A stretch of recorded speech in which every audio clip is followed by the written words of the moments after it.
Hi, this is Rabbi Chaim Coffman, and welcome to our 166th installment in the Torah portion of the week. We are holding by Parshas Mishpatim. Now, Parshas Mishpatim, known as the Parsha that has the most mitzvahs, right? All about the laws of damages.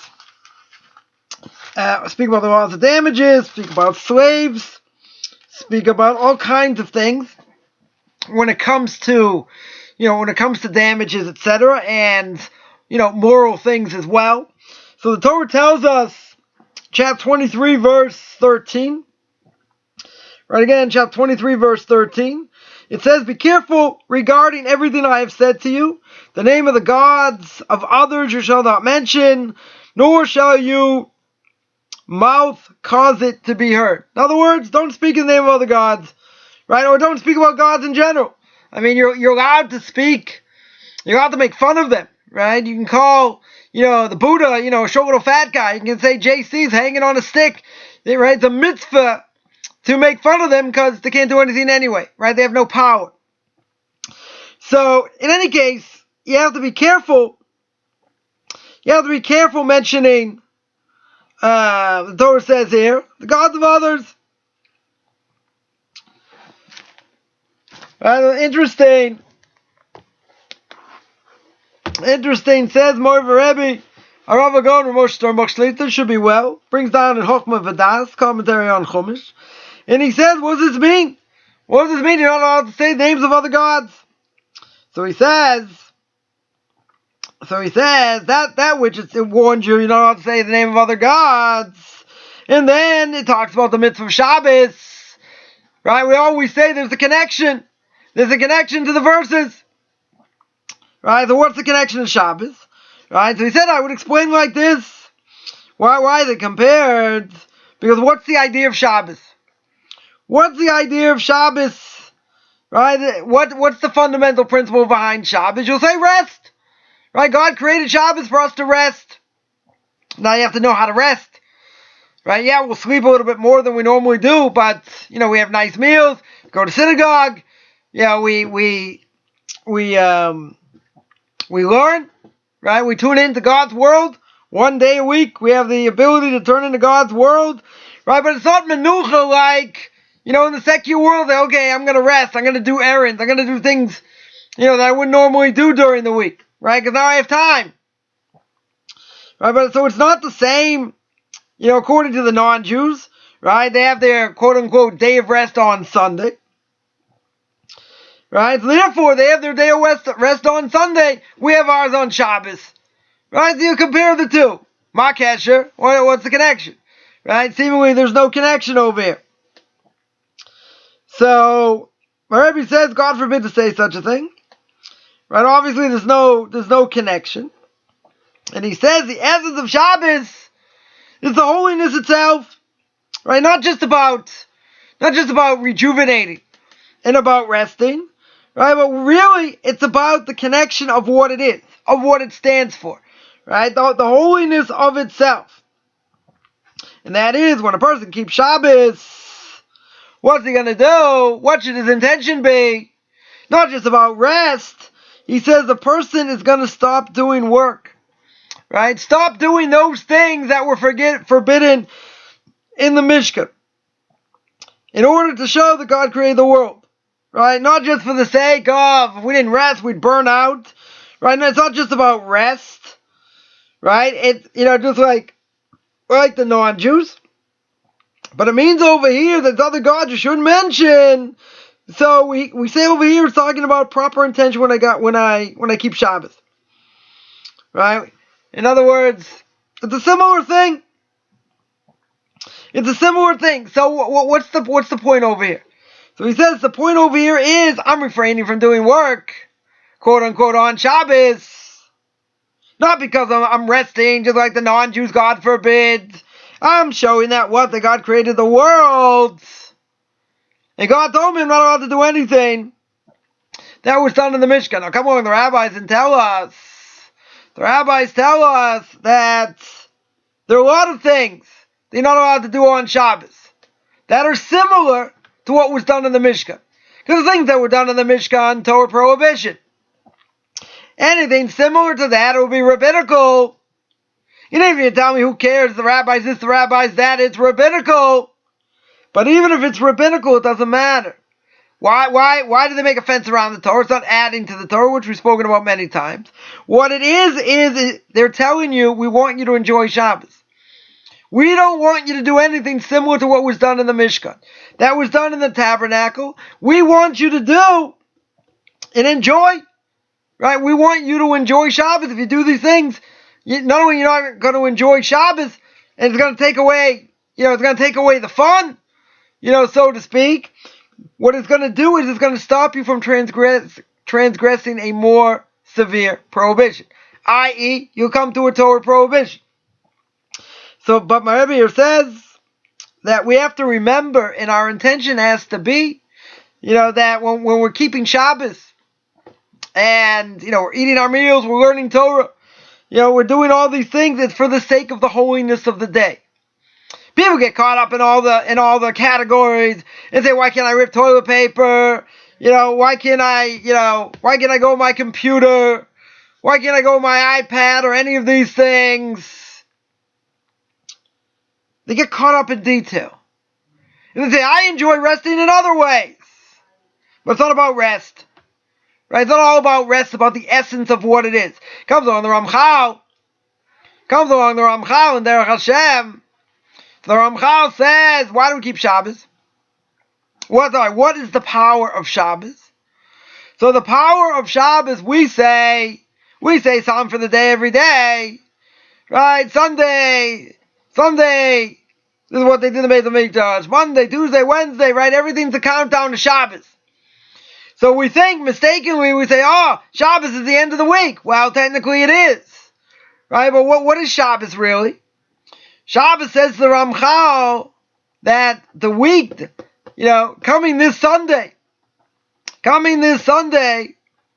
where is the power? Where is the power of the world to continue? You say, well, God's keeping it in flux, right? God's keeping everything running, right? Poetry in motion. God's keeping nature going. He's doing all these things. So what's the question?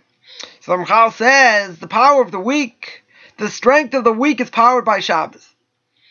It sounds a little bit spooky, a little bit Kabbalistic, right? But what is he saying? He's saying the essence of Shabbos gives strength to the week. Not the previous week, the following week. So Sunday, Monday, Tuesday, Wednesday, Thursday, Friday, before it comes into Shabbos. How is the world strengthened and the world keeps going? It's by the power of the previous Shabbos. It's not by the Shabbos now. Right? The Shabbos now that you're going to observe gives power to the next week, not the previous week. So everything we think is a countdown to that day. But Shabbos is really the beginning of the next week. Right? It gives power to the next week. So you can see what's the difference. Right? So philosophically there's a difference. Right? Because the idea being that the world goes according to the way it goes, the way God keeps it moving, and He keeps nature intact. But is it every day, as we say every day, that, before we say the Shema, in the morning, that God renews every day? That's true. He renews the world every day. But there's something constant. The constant is people who observe Shabbos keep it going. Right? They keep the world continuing, on that path. So when a person refrains from doing work on Shabbos, because you don't want to do what's done in the Mishkan, that should be the essence of, what we're doing on Shabbos. Right? That should be our intention. But it's also to realize that God created the world. Now this is why someone who desecrates Shabbos is punished so severely. Right? That he loses his portion of the world to come. He gets kares, spiritually cut off. And at the same time he gets killed. Right? To be killed in this world. So somebody who does that, regardless of what their knowledge level is, they're finished. Why? They have a portion of the world to come. They're like a guy. They have the status of a non-Jew. Doesn't matter. They know what they're doing. They don't know what they're doing. if they desecrate Shabbos in public, and they don't care, regardless of knowledge, if they touch your wine and the wine's not cooked, then you can't drink it. Could be allowed to lend them money with ribbis, with interest. You're not allowed to do it to a Jew. But this Jew now has the status of a non-Jew. He defies and goes against God's purpose in the world. So we see that God created Shabbos, this idea of Shabbos. God created in Genesis chapter 2. And God was waiting around to see who's going to take it. He understood the Jewish people are going to take it. So the whole world gets solidified at this point because God knows the Jewish people are going to accept it. Because the Torah tells us by the 6th day it says Yom HaShishi. Everything was good. On the 6th day. Now the other days it says the 1st day, 2nd day, 3rd day. On the 6th day it says the 6th day, not just 6th day. What's the difference? So what's the hey for? That the Jewish people are going to accept the Torah. Hey Sivan. Right? Hey Vav. That's when they're going to accept the Torah. So everything's in flux. Everything's in flux, Rashi says. Over there in Genesis. The whole world was in flux. How did it get solidified? Because God knows in the future the Jewish people are going to keep Shabbos. So the whole world at this point is for the sake of the Jews keeping Shabbos. If no Jews ever keep Shabbos, God forbid in the future, the world has no kiyum. Right? The world wouldn't be established. You tell me the other reasons the world's created. Right? We're not going to get into that. Right? But that's definitely true. But Rashi says the whole world is solidified by the fact that Jews are going to keep Shabbos. So if God forbid there are Jews that spit in God's face, say we don't care about Shabbos, I'm going to do what I want. I'll do work, I won't do work, whatever. You deny creation. Obviously you deny God, right? You deny creation. You deny the fact that God created the world. Because when we get up Friday night we start the meal. How do you sanctify the meal? You make Kiddush.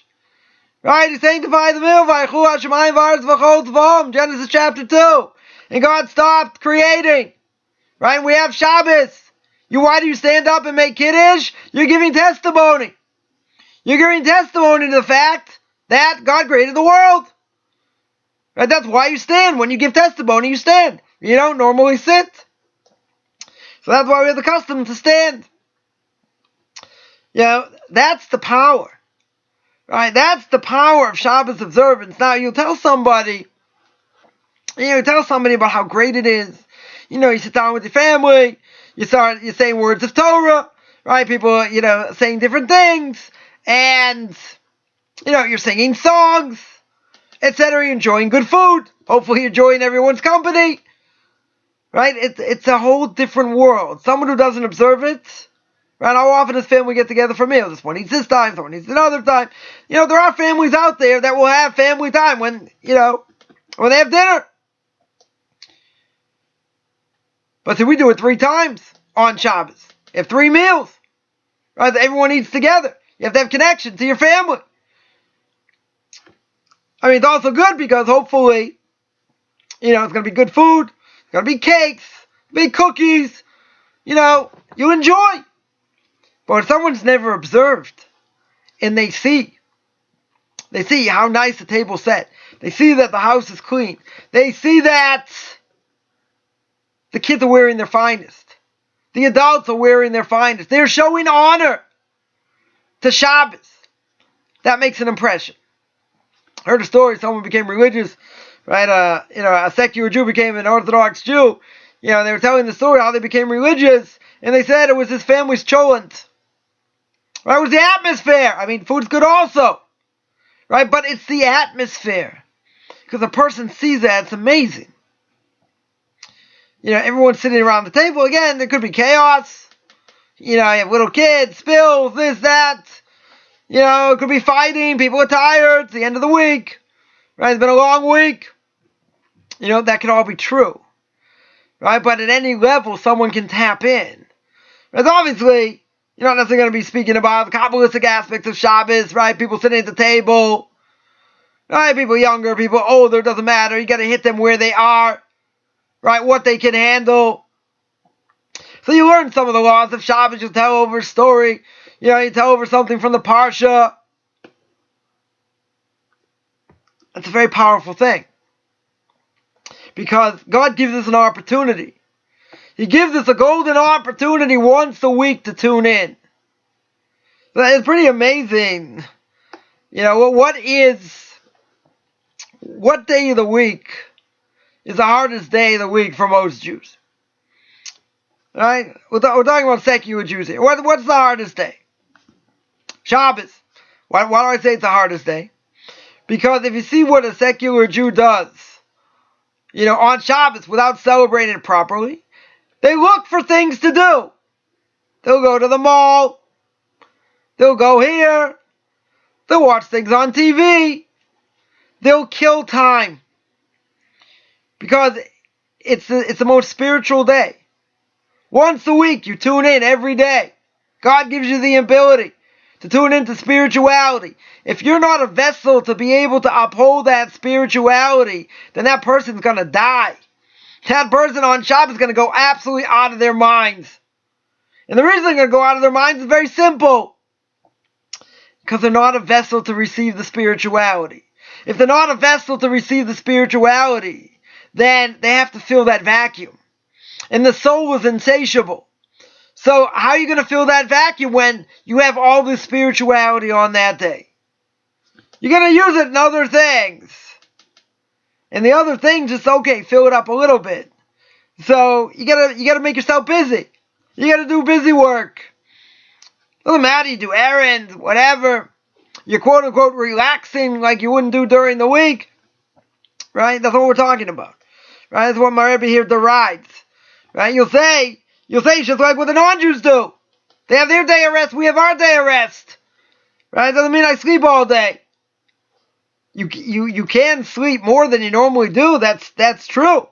Right? We catch up a little bit. But it's not all about sleeping. Right? A person can't say, non-Jews have Sunday, we have Shabbos. Well, first of all, we came first. We came hundreds of years, before the Christians. No question about it. So that being the case, you have to know how to tune in. But if you don't know how to tune in, it's like Gehenna. It's like hell because you're finding other things to do. You say, I can fill my day, not a problem. I'll do this, I'll do that, I'll do the other thing. I'll keep myself busy. But if you're a Jew, no matter how far you've fallen, you have that insatiable spiritual soul. If that's the case, you really got to fill it up with a lot of things.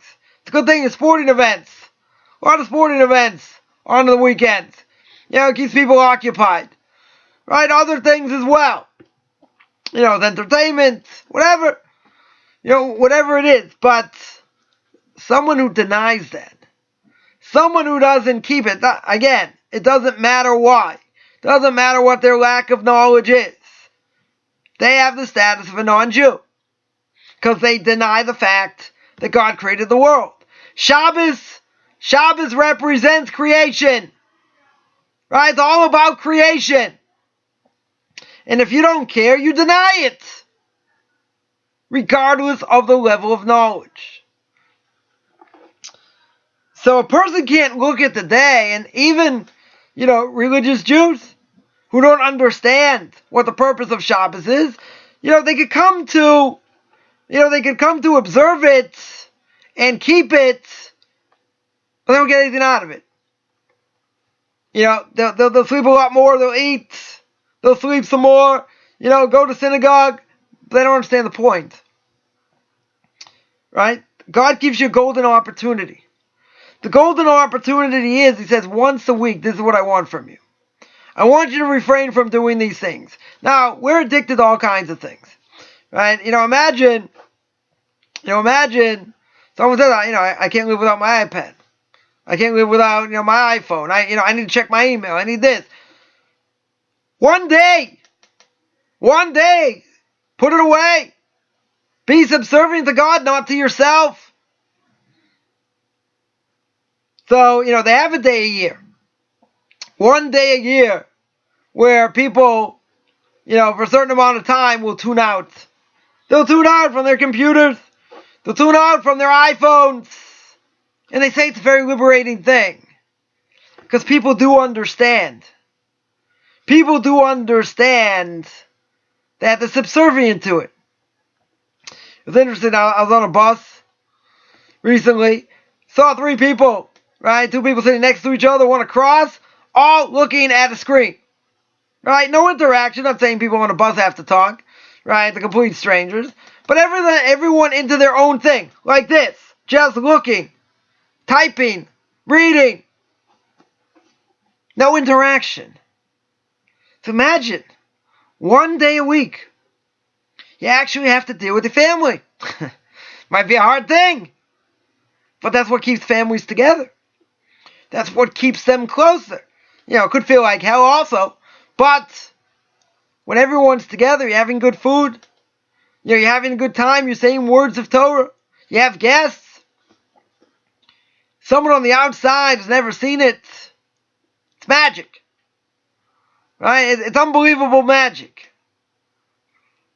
Because everyone's lives are harried. Running here, running there, this, that. How often do we sit down with our kids in general? How often do we have a meal? Forget sit down. How often do we have a meal with them? People have all kinds of busy schedules. So you gotta make the time. Right? You gotta make the time. During the week, it's gonna be hard. So there will be people who have, certain time together, because otherwise you'll never see each other, you never speak to each other. So even if we're busy, even, people who observe Shabbos are busy during the week. They have Shabbos. Right? They have Shabbos to catch up. 3 meals.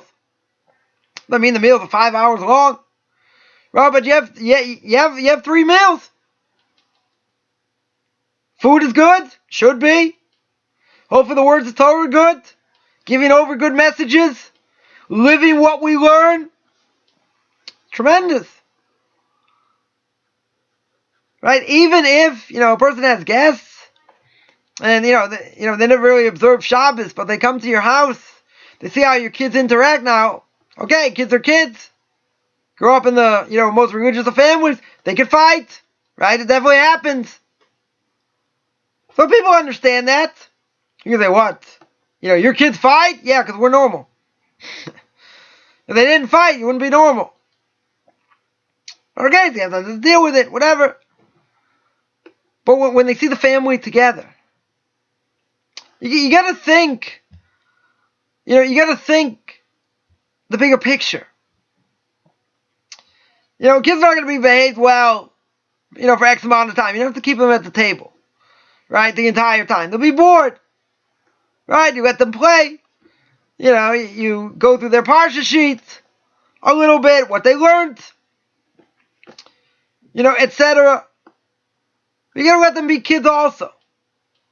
So therefore, the Shabbos table has to be fun.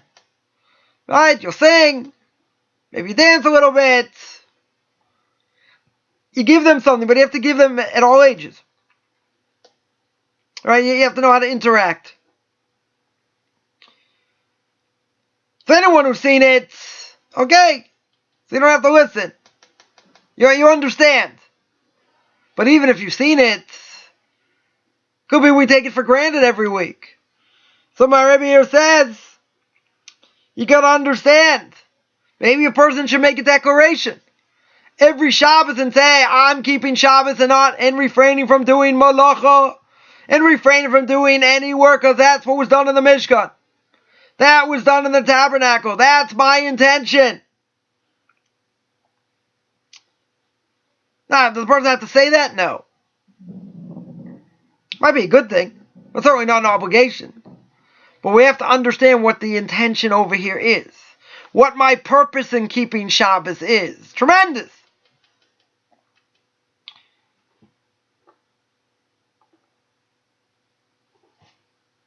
A lot of people can certainly take it for granted. Other people, even if they keep it because they don't want to fry an out forever, for them it's miserable. And they'll probably sleep a good part of the time. Why? They don't enjoy it.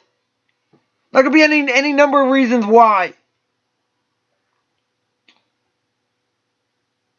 But at the end of the day, it's got a tremendous power. You have to know how to tap in. So what should you learn on Shabbos? Not something you're obligated to. You should learn something you enjoy. Right? Because when you learn something that you enjoy, it makes a big impression. So, you're not going to learn something, again, even if it's Torah, that's what we're talking about. You're not going to learn something that's very hard, per se. You want to learn something that is Moshech the Lev, right? That the heart wants to go after. Because when you do that, especially you do it on Shabbos, you enjoy it more. You enjoy Shabbos more. Right, so even if it's hard for a person, you got to find things that first of all, permitted to do, that you like to do. And then you can do them on Shabbos. You can play games, right? Games don't have to do with money, right? Even if it's fake money, doesn't matter, right? Since it's similar to buying and selling, we shouldn't do it. Right? But there are games we can play, that are enjoyable. Books we can read, right? Give you time to kick back, because there's nothing else to do. What am I going to do? Check the stocks? What am I going, all my work is done. There is nothing else to do. So people say, wow, sounds really boring. Because you never experienced it. Right? You've never seen it because you always have to be going somewhere, doing something, quote unquote. You might miss something. Isn't it an amazing thing? You don't check your email all day. You have no idea what's going on in the world for 24 hours. Now, some people will say that's liberating because it's pretty darn depressing. If I miss one day, guess what? Doesn't matter. Because I don't need to tune into it now. Maybe I shouldn't tune into it afterwards. But I don't need to tune into it now. I need to tune into spirituality. I need to tune into what God wants from me. And He gives me that golden opportunity. And the reason people think, oh, you really can't, does God really care if I rip toilet paper on Shabbos? Well, obviously He does. But people think it's silly. All picayune details. If you look at it, it's just details. You don't see the bigger picture. You don't see what it is and what it represents. Then you're right. It's details. Because then you pick apart at these things. You think, come on, if I pick up car keys, I don't use them, what's the big deal? If I move a hammer, why can't I cook? Why can't I be creative? The list goes on. And what's the answer? The answer is you missed the boat. Because you don't have a clue what Shabbos is. It's about togetherness. It's about acknowledging God as King of the world. People say, well, if I don't work, I don't have my store open, I'm going to lose money. The competitors, they'll have an advantage. Maybe they will. But if you have proper faith in God, you believe in God, then He can give you a livelihood in 6 days instead of 7. Right? If you don't work that day, can God give you more during the week to make up for it? I think God can do it. He's got the power. But you won't see any blessing from it even if you do work. You lose in other ways. Because you can't get benefit from that money in either case. So it's a catch-22. But a hard thing to do is, once candles are lit, and you've been rushing around getting everything done, then you say, okay, now my entire mentality has to change. Can't think about work. Can't think about, things I have to do during the week. You got to tune that out. You got to tune into God's world now. You're going to say, how in the world does a person change that mentality? All right? I'm not going to say it's easy. All of a sudden it was every day, and now it's Shabbos. Half a minute later, now it's Shabbos. Okay? We have to train ourselves. We sing a song on Shabbos, we say here, Hurim Mutarim. I can have extraneous thoughts. I can, in theory, think about business as long as I don't act on it. Why is that not a good thing? It's not a good thing because then your mind doesn't rest.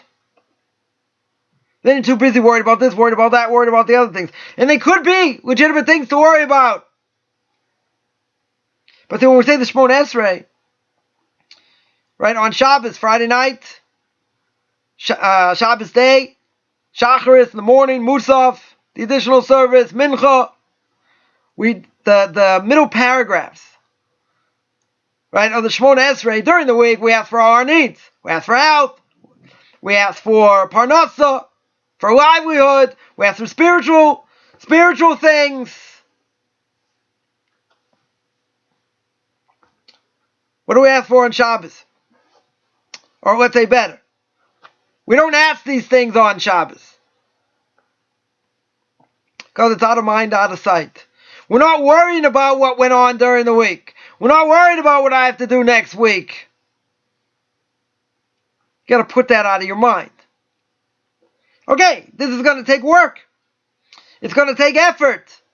But if you want to be a Jew, or a Noahide, right? No, it's not going to apply to a Noahide. Right? Shabbos won't apply, but you have to know what it means to think like a Jew. Right? To think the way the Torah wants you to think. So by all Jews or Jew wannabes out there, that mentality on Shabbos has to change. Right? Who cares? Who cares? It's, seventh game of the NBA Finals. Your team's in it. So what? You find out afterwards. Right? All this stuff is just background noise. And for some people, it'll kill them. Because they don't know how to be in tune. And God says, I give you a golden opportunity once a week to tune into my world. You say, once a week, 24 hours. A lot of the time you sleep. Right? A third of the time at least you sleep. You cannot tune out the world.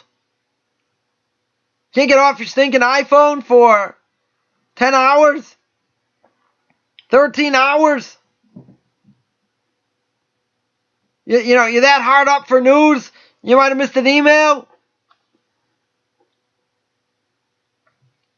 It's pathetic.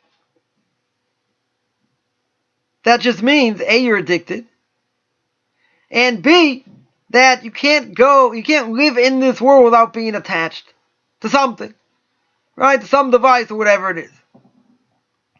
Come Shabbos, you declare God runs the world. Your livelihood doesn't matter. What goes on in the world doesn't matter. And when I find out after Shabbos, I say, wow, look what happened yesterday. How much changed? What in the world changed? Same people doing the same stupid thing. Some more, some less. Your team won, they lost.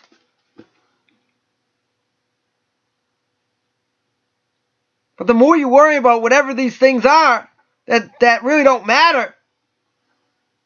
Certainly not on Shabbos, nothing you can do about it anyway. So our mentality has to change. You can read about it. You can learn about it. Right? The Rabbi Chaim says, if you don't learn the laws of Shabbos, continue to review, you will transgress because there are a lot of details.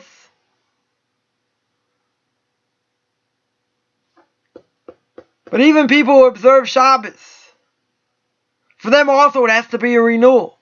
Have to get excited, right? Energize their body. It's about living inspired. That's what our kids need to see. It's what our families need to see. It's not like coming to the Shabbos table is a drudgery. If they look at it that way, they're not going to want to keep it. They're not going to enjoy it. They'll have negative associations. They're going to make it enjoyable. Right? You have guests, you have family, you have friends, you make it enjoyable. Right? But you got to get the message. And you got to put the message inside. You got to understand it up here, put it in the heart. Can't be a disconnect. Speak about that a lot. It means you have to keep going over the message. It means on this day, go through things you enjoy. Read what you enjoy. The weather's nice, go for a nice walk. Speak to your kids more. Read to them. Don't look at, another 20 hours to go. Another 16 hours to go. You gotta find the fun things to do. Not everything is forbidden. Right? There are plenty of things that we can do. It gives us an opportunity to tune in. Imagine get upstairs, and for some people tuning in is too much. Right? We mentioned it's too much for their soul. God says, I gave you 1 day a week, you Jews. 1 day a week to tune into me. To tune into my world. Everything else stops. And you couldn't even do that. Right? So what are you going to answer? You're going to say, this world, it was too busy. I got caught up. You're right. God, of course. Who do you think made it? But if you keep going, as Rashi says over there in Genesis, right? Rashi says, you are going to burn out. You 100% will burn out if you don't have Shabbos. Because you just keep going and going and going, you won't stop. Rashi says, what was the world lacking? Rest. So Akiva Tatz should be well. Wrote in his book about how he became religious, Anatomy of a Search. And that's how he came to Jewish observance, religious observance. He's busy chasing his tail all day long, day after day. And if he kept going, even on Shabbos, he'd burn out. Right? He came to that conclusion. Shabbos was a lifesaver. I'm not going to say everyone's going to come to observance that way. And people say, I rest in my own way. Okay, we answered that. Rest isn't about what you do. It's about what the Torah wants from me. What's the definition? Well, I rest doing errands. Someone will say. That's when I do them on Shabbos. Well, you can do them during the week. Just work out your week differently. But it's not about rest. That's not the definition.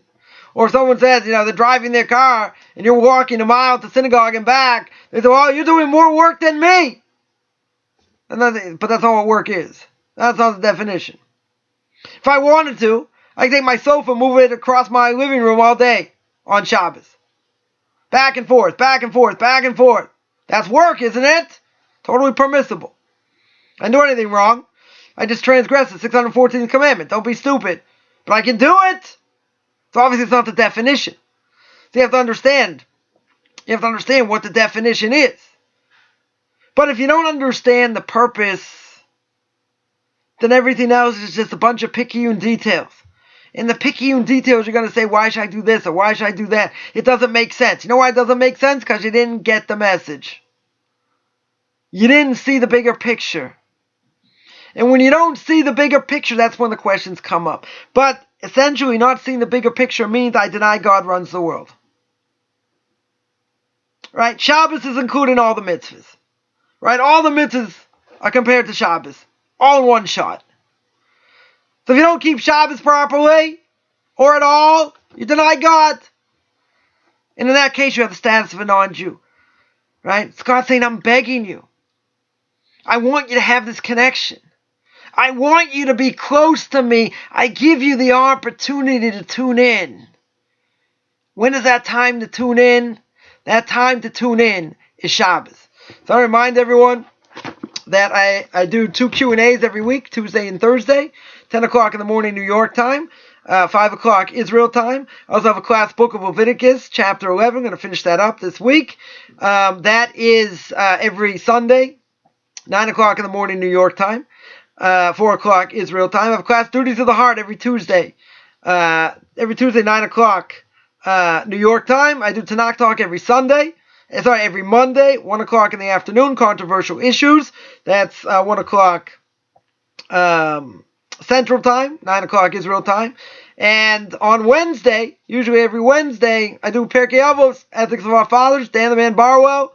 Right, we do that Wednesday. That is 8 o'clock Israel time, 1 o'clock Eastern time. And I also have conversion classes. If anyone interested in any of that, find me on Facebook, Beyond Orthodox Conversion to Judaism. You can send me an email, Rabbi Chaim Coffman at gmail.com, RABBICHAIMCOFFMAN at gmail.com.